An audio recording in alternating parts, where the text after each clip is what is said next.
اللهم صل على محمد وآل محمد. أعوذ بالله من الشيطان الرجيم. بسم الله الرحمن الرحيم. En el nombre de Dios, el clemente, el misericordioso, la paz de Dios sea con todos sus profetas, desde Adán hasta Muhammad, salawatullah wa salamu alayhi majma'in.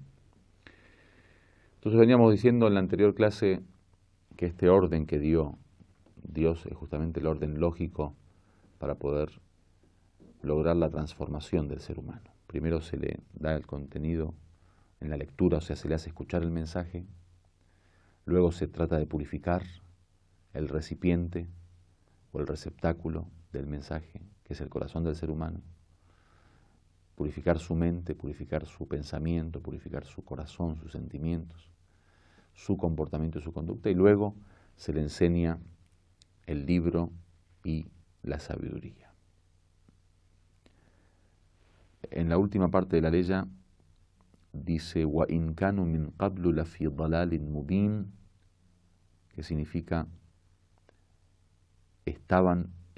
pues antes de ello estaban en un extravío evidente. Y habla de la situación de la gente de Meca, como bien habíamos dicho en otras oportunidades, que se encontraban, digamos, en un estado de decadencia absoluta en todos los sentidos. O sea, todas las dimensiones de su vida era decadente. Por lo tanto, había una doble responsabilidad, porque no solo era mejorar la situación para poder lograr la perfección, sino tener que corregir toda una vida equivocada. Entonces esa es la forma en que define o describe el Corán a la Meca preislámica, que estaba en un dalal mubin, un extravío evidente. Dice, bueno, así como fue enviado el profeta para ellos, dice وَآخَرِينَ مِنْهُمْ لَمَّا يَلْحَقُ بِهِمْ وَهُوَ الْعَزِيزُ الْحَكِيمُ. O sea, no solo fue enviado para la gente de Meca, dice, y a otros de entre ellos que aún no se han unido a ellos. O sea que el profeta, en este sentido, su misión es una misión que va más allá de la Meca. Y esta quizás es una de las aleyas que habla de la misión universal del profeta. Ustedes saben que las misiones de los profetas difieren de persona a persona, de individuo a individuo, o sea, de mensajero a mensajero. Algunos mensajeros fueron enviados para un grupo determinado de personas, para una geografía determinada y limitada. Algunos mensajeros fueron enviados para un gran país, una gran nación. Algunos mensajeros fueron enviados para el universo entero. El profeta Muhammad, obviamente, su misión es universal. Entonces dice, bueno, así como fue enviado para la gente de Meca, para los iletrados, fue enviado para otros también, que como dijimos, aparece en el Durr al-Mansur, que habla acerca de la leya esta, es el libro de Suyuti, es un tafsir. Dice que le preguntó un hombre, oh profeta, ¿quiénes son esos? Que dice, Wa'ajarina, otros. Dice el mensajero de Dios, poniendo su mano sobre el hombro de Salmán, contestó, si la fe estuviese en las Pléyades, los hombres de la raza de este hombre la alcanzarían. Y tenemos hadices también que hablan sobre los persas y el conocimiento. Dice que si laukana al-ilmu muta'alliqun bi-thurayya latanawaluhu rijalun min al-furs, que significa justamente si la ciencia, el conocimiento estuviera, digamos, colgado en el cielo, los hombres de esta raza, digamos, de los persas, la tomarían. Bueno, eso igualmente es un tipo de interpretación. Para nosotros, obviamente, el tema del envío profético es un envío universal, una misión universal que abarca todos los tiempos y todas las tierras, o sea, no tiene un límite determinado, ni en tiempo ni en espacio. Luego dice, وَهُوَ الْعَزِيزُ الْحَكِيمُ, repite que Dios es el poderoso y el sabio, o sea, como diciendo que al fin y al cabo esta misión profética y este, digamos, propósito y los roles que cumple el profeta, y esto de que lo envió a la gente de Meca y lo envió para otros también, todo eso es parte de tanto el poderío de Dios, porque gracias al poder de Dios se hizo eso, como la sabiduría de Dios. O sea, fue una elección divina y fue Dios el que de alguna manera, con su poder y su sabiduría, hizo lograr este suceso. Después dice, Dhalika fadlullah yu'tihi man yasha. Ese es el favor de Dios, Él lo otorga a quien quiere. Wallahu dhul fadlil azim, y Dios es el dueño del favor inmenso.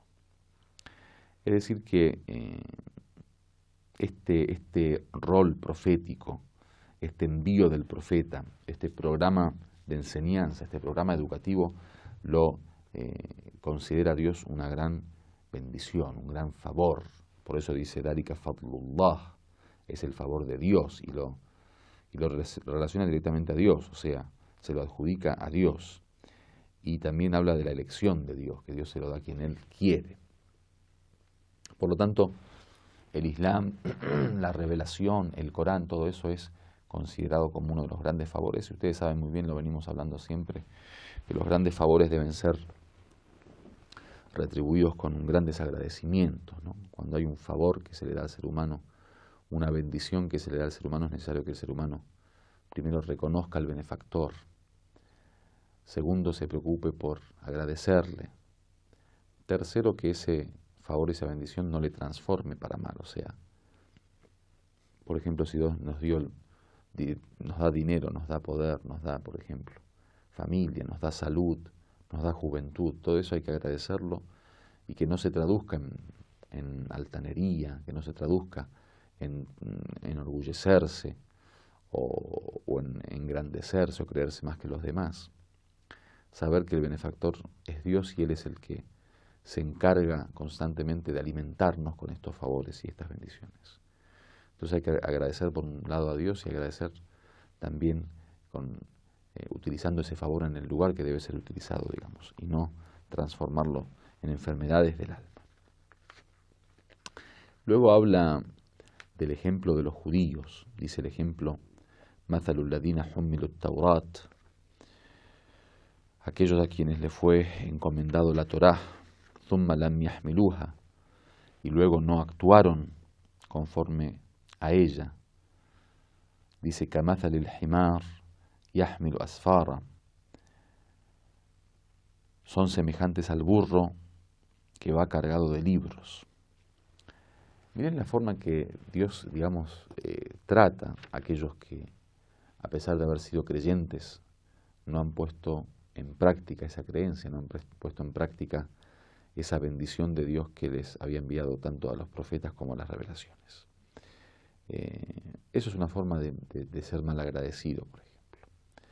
Y ahí habla un poquito de la situación del creyente, y es que no solo es suficiente con recibir, digamos, aceptar la revelación, sino que hay que conocerla y ponerla en práctica. Y miren el ejemplo que da la semejanza con el burro, porque el burro carga libros pero sin saber de qué se tratan los libros. No sabe si carga libros, no sabe si carga piedras, si carga madera, él carga. Entonces dice que el hombre no se transforma en un burro. Nosotros no somos burros como para que la carga del Corán o de la Torá o de los evangelios sea simplemente una carga de peso. El Corán se tiene que cargar no en los hombros, en el pensamiento, en el corazón, en la conducta humana. Obviamente esto habla también de la importancia que tiene el conocimiento en el Islam, ya que el libro como libro debe traducirse en conocimiento para que eso sea sabiduría y se le permita al ser humano de alguna manera desarrollarse. Este es un tema que yo quería tocar, que obviamente no es necesario poner el ejemplo únicamente de los judíos. Desgraciadamente en todas las religiones ocurrió eso, que los hombres que no cumplieron con la religión terminaron desviándose. Y del mismo modo hablar de los musulmanes. En épocas que vemos que el Islam desgraciadamente se ha debilitado, fue por culpa de los mismos musulmanes que cargaron el Islam también como burros. Hay muchos musulmanes que cargaron el Corán, que no permiten que el Corán entre en su corazón, simplemente es un juego de lengua, digamos.